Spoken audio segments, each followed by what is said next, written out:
இன்றைக்கான 2வது புறமா வந்துருச்சு. வேறு லெவல் புறமா அப்படிங்கிற மாதிரி தான் இருக்குது. ரஞ்சித் சார் அவர்களை வந்து ஜாக்லின் ஒரு பக்கம் வந்து வச்சு செய்கிறாங்க. அதே மாதிரி சௌந்தர்யா ஒரு பக்கம் வச்சு செய்கிறாங்க. இதுக்கு என்ன காரணம் அப்படின்னா, இந்த ஒரு ஃபோட்டோ பாருங்கள். ஜாக்லின் வந்து நடுவில் உட்காந்துருக்காங்க.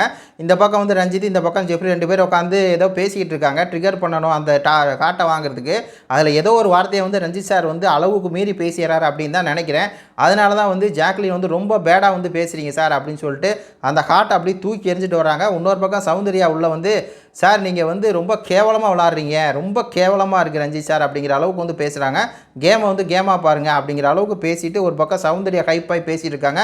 இன்னொரு பக்கம் வந்து ஜாக்லின் அப்படியே உள்ளே போகிறாங்க. உள்ளே போய் வந்து ரொம்ப ஃபீல் பண்ணி வந்து அழுகிறாங்க. இந்த மாதிரி ரஞ்சித் சாரை வந்து நம்பாதீங்க, அவர் வந்து 60 நாளுமே நடித்து கொண்டே இருக்கிறார், அவர் வந்து ஒரு நேர்மையான மனுஷனே இல்லை அப்படிங்கிற மாதிரி அவர் ரொம்ப வந்து பார்த்திங்கன்னா அவரை பற்றி இதாக வந்து பேசியிருக்காங்க. உடனே ரஞ்சித் சார் வராரு, இது கேமு தானே, உன்னை வந்து எமோட் பண்ணணும் அப்படிங்கிறனால தானே நான் இந்த அளவுக்கு பேசினேன் அப்படின்னு சொல்லி ரஞ்சித் சார் அவ்வளோ தூரம் வந்து அவரும் பேசிகிட்டு இருக்காரு.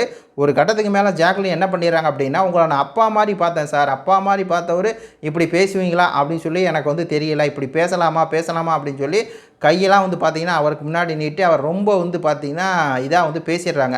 இந்த இடத்துல வந்து ரஞ்சித் அவர் என்ன பண்ணுறாருன்னா, டக்குன்னு காட்டெல்லாம் கழட்டி போட்டு, போங்கடா இந்த கேமு வேணாம் ஒன்றும் வேணாம் அப்படிங்கிற அளவுக்கு அவரும் கோவப்பட்டு போகிறாரு. என்ன நடந்துச்சு, ரஞ்சித் அவர்கள் என்ன பேசினார் அப்படிங்கிறது லைவை பார்த்தா தான் தெரியும்.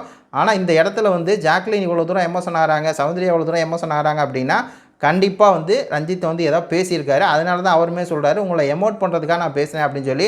ஒரு கேமு தான், ஆனால் கேமுக்காக எல்லை மீறி பேசக்கூடாது அப்படின்னு ஒன்று இருக்கு இல்லையா. இப்போ முத்து சத்யா பண்ணது என்னென்னா, நீ 60 நாள் வீட்டில் இருக்க ஒன்றும் பண்ணல அப்படிங்கிறது அது ஒரு கேம், அப்படி தான் விளையாட முடியும். அப்போ அப்படி கூட பேசுனா எப்படி. ஆனால் இவர் என்ன பேசினார், அப்பா மாதிரி நினச்சிருக்கேன் அப்படின்னு சொல்லி ஜாக்லின் குறிப்பிட்றாங்க அப்படின்னா ஏதோ தப்பாக பேசியிருக்காரு அப்படிங்கிறது தான் தெரிய வருது. பார்க்கலாம், லைவில் பார்த்துட்டு அப்டேட் பண்ணுறேன். 12:30க்கு வந்து நான் லைவ் வரேன். அப்படியே வந்து எல்லாம் சேர்ந்துக்குங்க, நம்ம வந்து டிஸ்கஸ் பண்ணலாம். நன்றி, வணக்கம்.